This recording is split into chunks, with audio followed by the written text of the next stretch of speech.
until the end of the movie. So this is the second time. Oui. Voilà.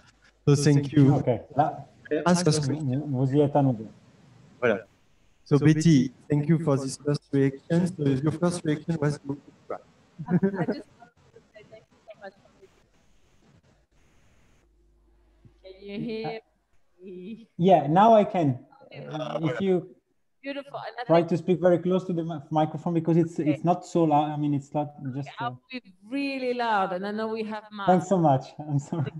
So I just want to say this is the second time I see the movie. The first time it was shown at the longest LGBT plus event in Hong Kong, which is a lesbian and gay film festival in Hong Kong. That was shown a few months back, and I saw it.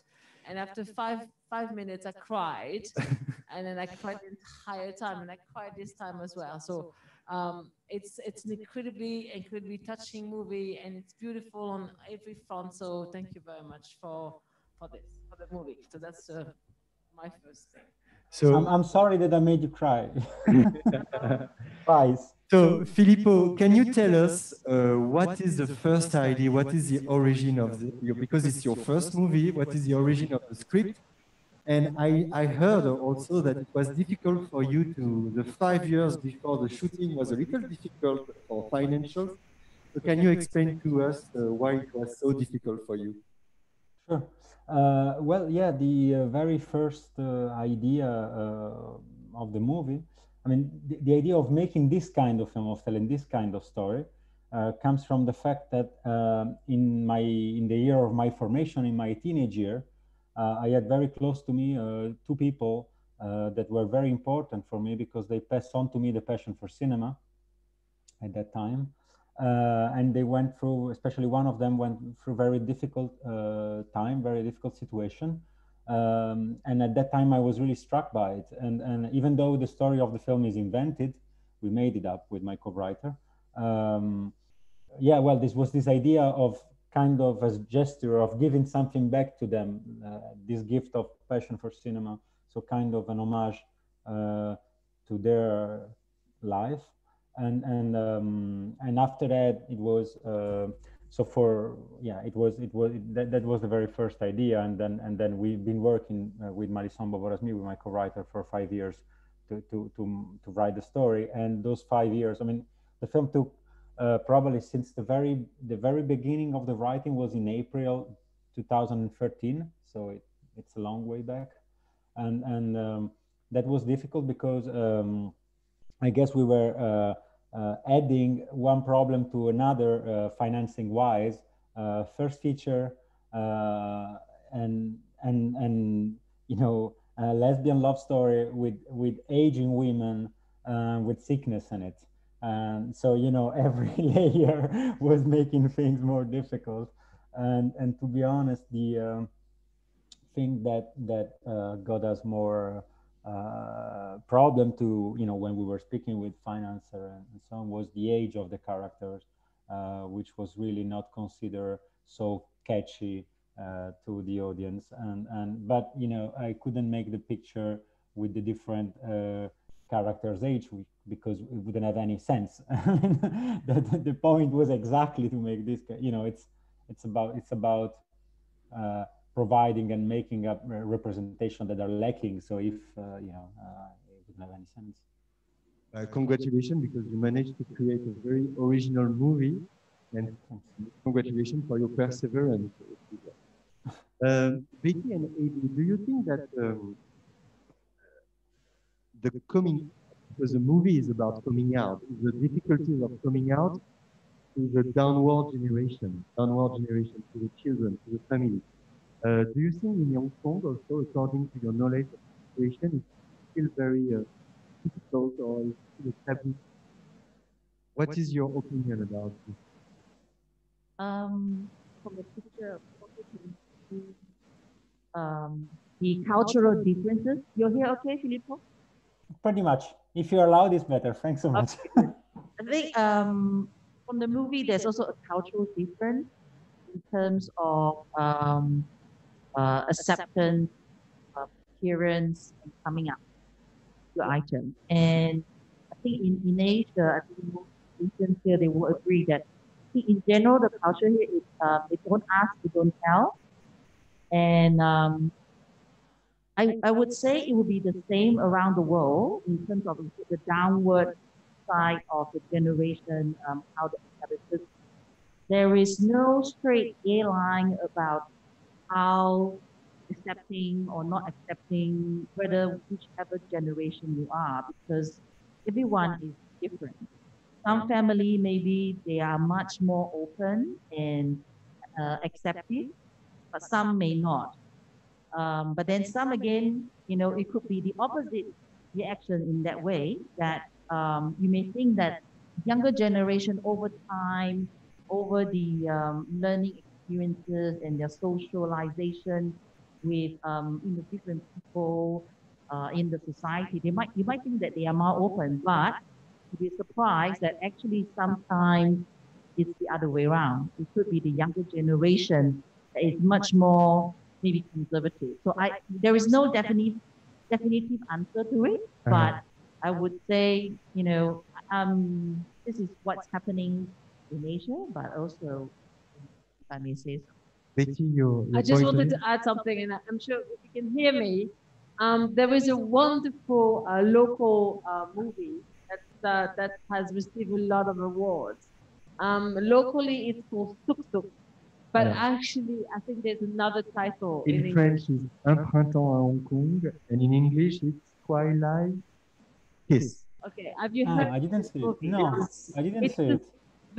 It's very close story, but it's gentlemen who are meeting in the twilight years and fall in love. So the story is a little different, but similar idea. And you have to, and these movies now going around the world, despite what's happening, and receiving quite a few awards. So go and check it out. It's or Twilight Years. Un printemps à Hong Kong.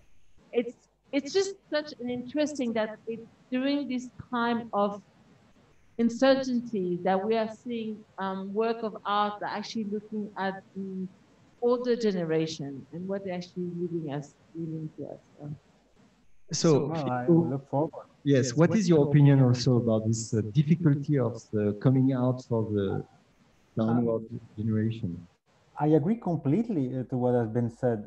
I mean, I guess, I mean, I saw it with my own eyes, and that's why also, I guess progress is not a straight line, and we can witness that. I mean, political wise, I guess, I mean, on so many issues, my parents' generation are more open than mine. And I come from a very small town in the Italian northeastern province, very close to Venice. And I saw my generation being on sometime again everybody is different, so there are families in which progress is getting on and on and on, and somehow it goes backwards, but very strongly backwards. I mean, I guess the people that grew up in the 60s or in the 70s or in the 80s, maybe they were having this feeling of opening up things. While for many reasons, newer generation, younger generation, I have this feeling, the identitary, le repli identitaire, I don't know how to say that in English, but this idea of going back to your, to some kind of past way of doing things which never existed. Is very, very strong. So I can tell that. I mean, I agree. Why I think need to thank people like you and a lot of others activists as well by educating people. Example with your film or with your true life story. To educate people whether whichever generation they are, so that they can better understand the minority and be more accepting and inclusive. I hope that the film makes a little slight difference. It will be great. We try. I have a question, Filippo, about your movie. I would like to know what is the meaning for you about the scene we see with the little two daughters in the park. And actually, I didn't recognize the city in France because it's beautiful park with. Is it north of France or west of France? I don't know. The park with the trees, it's in a very, very small town which is called Sommières, which is 30 kilometers out of Montpellier. The rest of the, I mean, the exterior are shot between Montpellier and Sommières, which is okay. Yes, we recognize the platane. I don't know if in English. Yeah. And so what's the meaning for you? What is the meaning for you of the beginning of the movie, and after we see the nightmare of Nina, and after we see again this scene when Mado is lost in the park? What is the meaning for you of this scene? I mean, somehow I could answer that the meaning is to basically the idea was to, there are several things into that. The first one I mean, is to create a space which you know, when two people love each other, they are kind of telepathic. They don't need to speak, and they have the same things in mind. And so we wanted to create this space that Madeleine and Nina shares, and so they have the same images in mind, because you know, I don't know if it is not a dream, it is not a flashback, it is not, it might be a premonition or a dream, but anyway, at the very end, it is a cinema image. It has that quality, which is the same of everything else. Nothing is real, everything is real. It's cinema. And so we wanted to create this space that they share and to invite there the audience, because I believe my work is a lot about creating room for the audience to experience the film. So in that space, we want to invite the audience, and there are several possible meaning.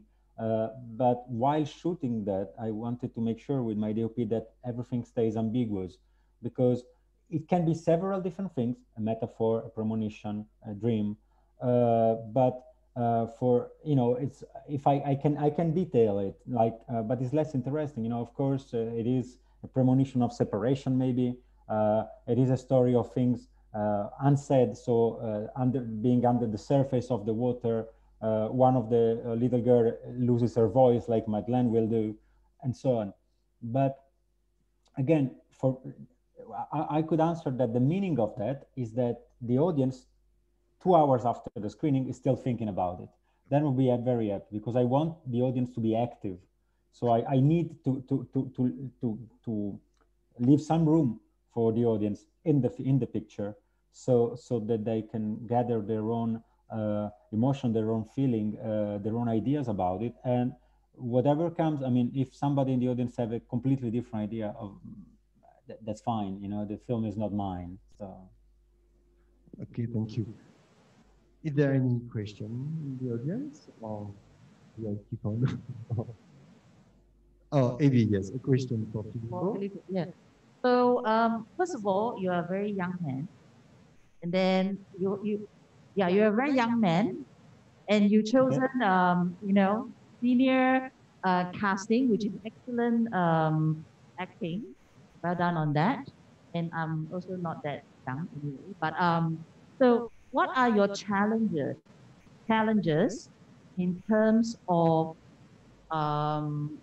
putting up the script, the story together, and injecting those different emotions, and the scene about, you know, from sickness and separation, and almost like, you know, a total lockdown in a way, because you did that like in 2013, you said, right? I mean, I'm sure you must have a magic ball somewhere that, you know, you show it now around the time of lockdown, and you try to simulate it in your movie in a way, because it's like between these two apartments, right? And there's a distinct contrast of these two apartments, as well of those two main cast characters as well. So what were your challenges, or it was just easy for you to put together this, you know, story and the idea of the setup in your shooting, etc.? well, no, it wasn't. I mean, you know, the two apartment and the I would call it the architectural device were really the core of the story. I mean, I came up with the idea of the film when I actually I was visiting a friend. I was looking for the right angle to tell this kind of story for years, and then I came across this. I went visiting a friend in Italy, and his neighbor were two aging women, actually two widows that became widow pretty much at the same time, that to keep each other company were living in the same way of Nina and Madeleine, with the two doors always open, sharing that. And when I saw that, even though the two characters have nothing to do with the story I wanted to tell, the real person, I mean, I found out that that was a very simple and everyday life metaphor to tell the story of self-censorship and exclusion that I had in mind. And so, because I could film the door that is always open and then is always shut, and that's an image that will tell what is going on inside the character. And again, the two apartments were kind of mirroring the two characters. The Madeleine's apartment, which is full of all her life details and life story, family life, waits on her like her personal story. You know, with the set designer, we put so many things. We overweighted this apartment. So every time in the background, whenever my angle with the camera was, I had things on the background telling something about their life, family life. And on the other end, the apartment, Nina's apartment, which is a fake apartment, and you know, mirrors the emptiness of the despair that she lives after the stroke. And so somehow for me it was very important to create this space which I can film and will tell something that is going on inside the character, because that will make my work easier in terms of things that I need to express through the film, and also things that the actress need to express, because you know you help that with the images. And so yeah, and then of course it was, you know, the I guess the most difficult challenge probably was to keep the balance between different genre and different moment in the film. And yeah, I think it was I mean, I was very concerned about getting things right on that level, not pushing too much the emotion, leaning back when giving again the audience their own room to gather their own emotion, and not pushing too much, and at the same time giving enough to have that emotion going, trigger that emotion. Thank you, Filippo. I have a question for you also, Betty, maybe about more social right and political about the gay and lesbian couple, because we can see in the movie there is a real dramatic situation, because Nina is not able to see at the hospital Madeleine. She has no right at all. So do you think that in Hong Kong, we have the same situation, we have the same problematic situation? If a couple is not official couple, what is the right of the partner if something happened to the other partner? It's very gray. There's no rights, and there's a very sad story at the moment that I'm not going to go into very big details, but the married couple in Canada, two gentlemen, marriage is not recognized in Hong Kong, and one of them just passed away, and his last wishes was for his ashes to be scattered at sea. But his mother, and that was his wishes to his husband, and his mother has decided that's not something that she would like to allow to be done. So it's not the same story, but it is a story of a couple that has been seen as not recognized. Whatever wishes of one of the gentlemen was just recognized. So yeah, it's just completely gray, and it is, there are no rights, and it is each family of each people would actually make their own stand. So yeah, there's still a lot of long way to go. Thank you, Betty. Do you have, is there any question to Betty, Abby, or to the director, Filippo?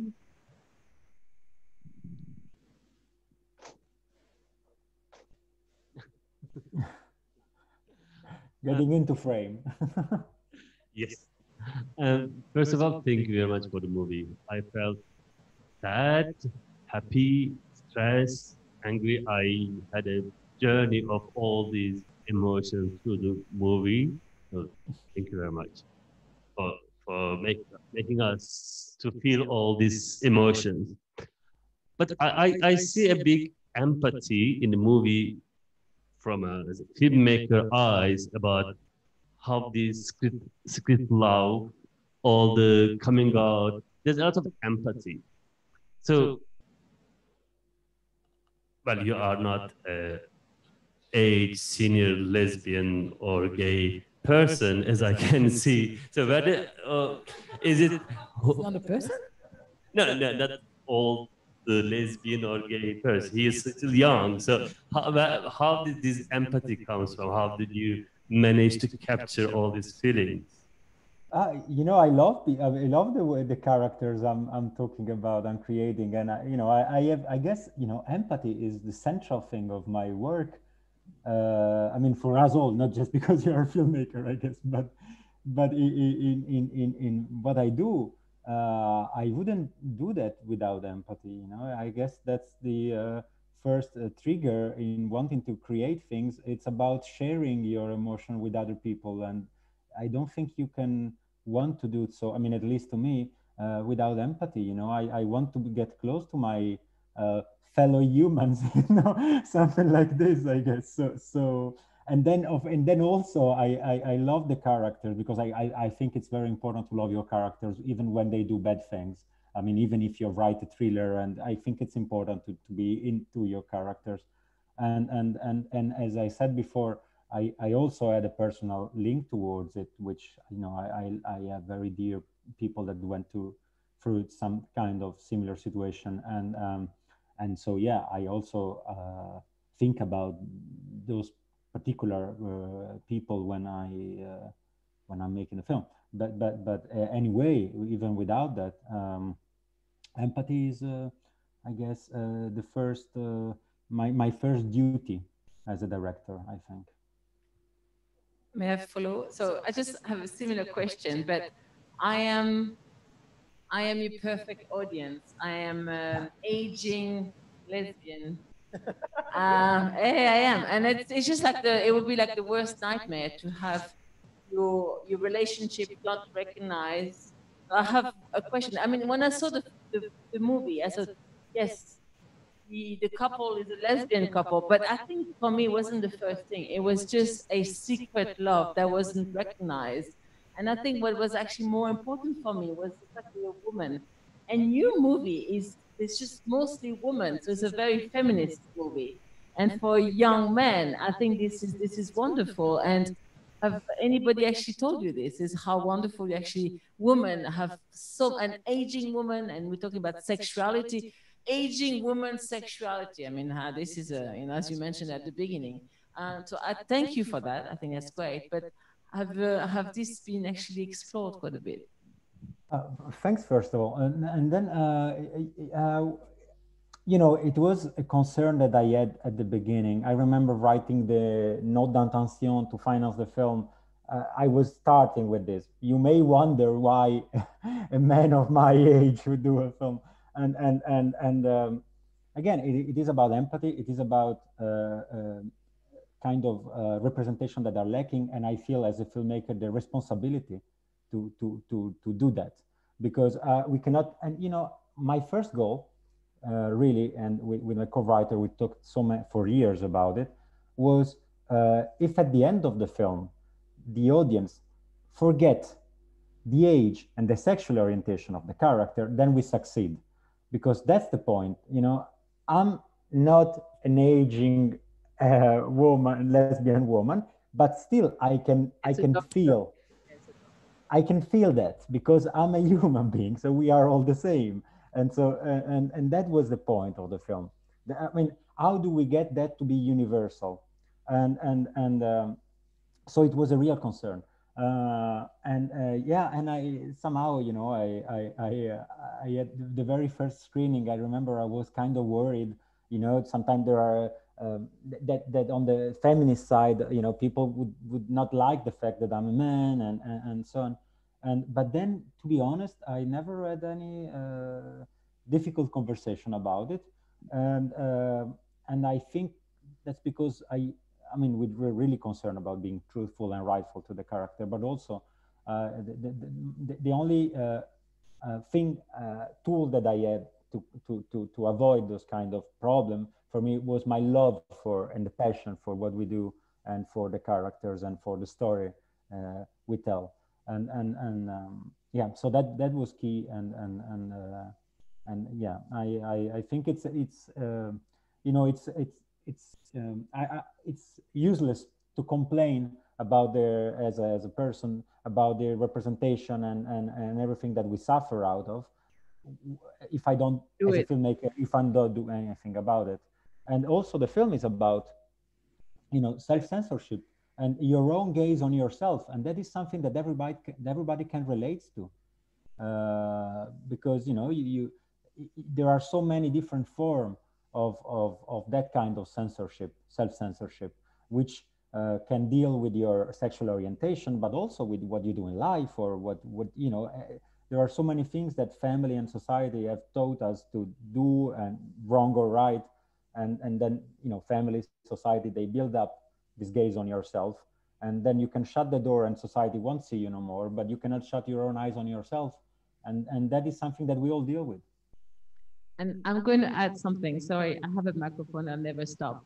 As a aging lesbian, but also as a LGBT activist, we always say that in our world, the most important people in our community are not the lesbian, the gays, the trans, the bisexual, are the allies.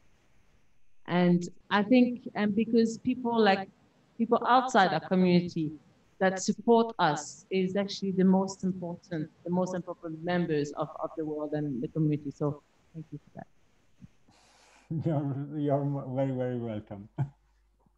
Alors, I have another question, but if you are very shy, nobody there. I can ask another question. How did you select? Let's speak about the casting. How did you select the two main actors, which are wonderful? So can you tell us about the way you select them? Sure. Well, you know, they are two wonderful actresses, and you know, the very first idea was to have two very different actresses, because you know, it's a love story, and I believe love is about chemistry. So two very different elements make a good chemistry most of the time, and so we were looking for two very different actresses, and I had this idea of trying to find for Nina an actress which is known in cinema, and trying to find an actress, a theater actress for Madeleine, because I believe an actress brings with her own career, but also her own life somehow, and even if the audience is not aware of it. So Barbara, you know, she is a legend of independent cinema of the last 30 years or 40. And most 40, and so I know her work. And speaking with my producer, we came up with this idea of asking her to play the role, because I believe that as much as Nina has nothing to do in a small town in south of France, also Barbara has nothing to do in a small French film, and somehow that nourished the character. And Martine Chevalier, you know, she's an institution in French theater.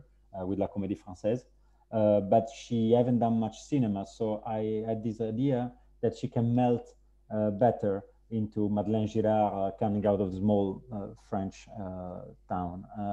So, and then we just send them the script, and they liked it, and we met, and they were brave enough or crazy enough maybe to trust me on my first feature, and also to allow me to film them as in such a close-up manner without much makeup, which was our very first conversation. Because for me, the idea was coming up with the honest representation of age, you know, showing the wrinkle.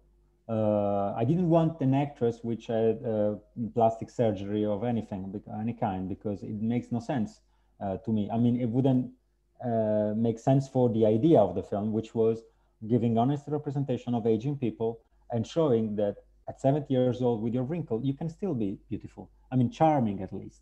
You know, there are so many different, because again, we all suffer of this representation. They were beautiful.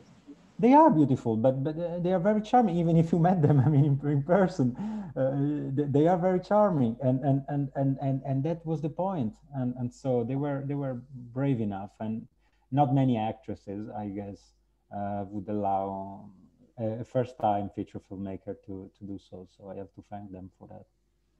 I have a question. At the beginning of the movie, there is a sex scene.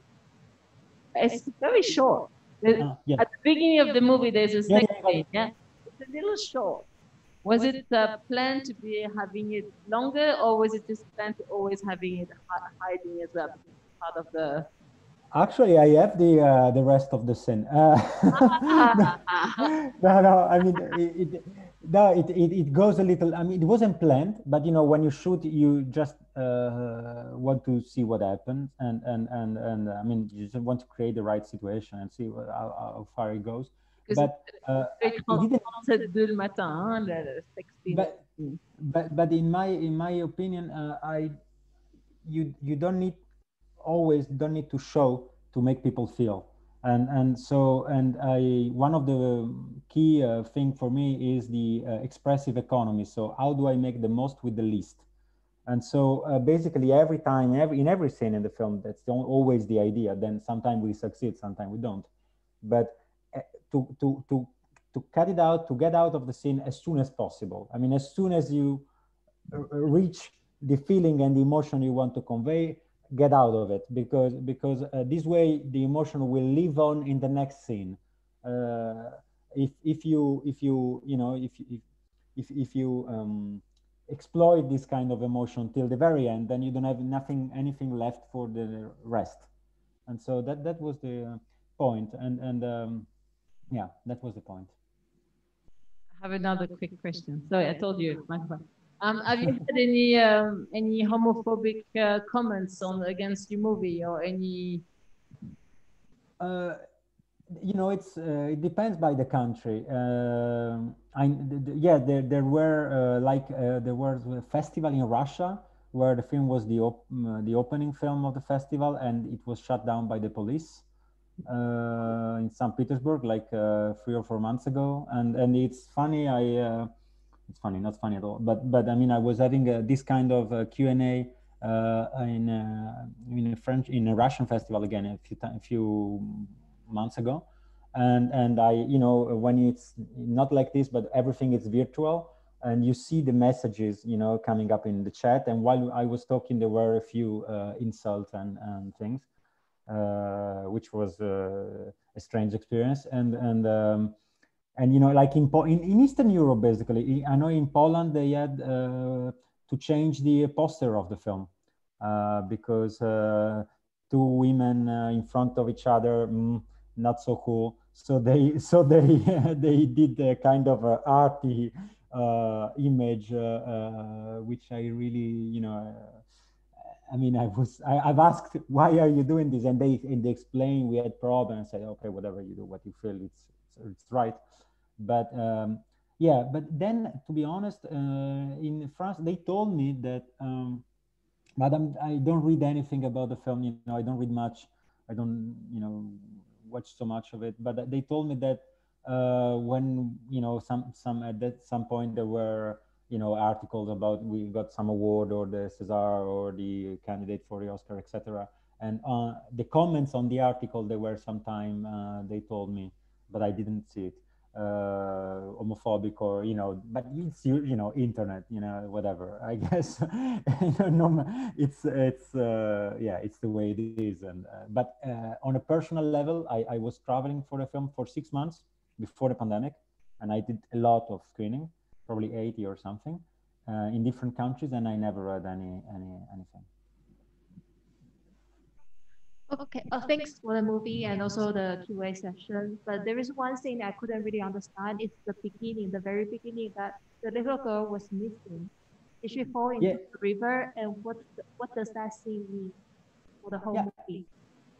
Yeah, as I said before, it's there for you to wonder what is it somehow, and it could be, again, it could be a premonition, it could be a dream, it could be a metaphor, And at the very end, it is a cinema image. It is, as I said before, cinema. Nothing is real. Everything is real.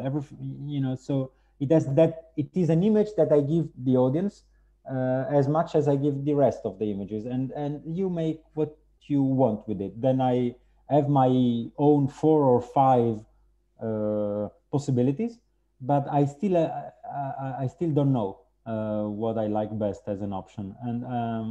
And I think it's very important with images, the fact that they are ambiguous. I think it's something that is very useful for the imagination, to trigger the imagination of the audience.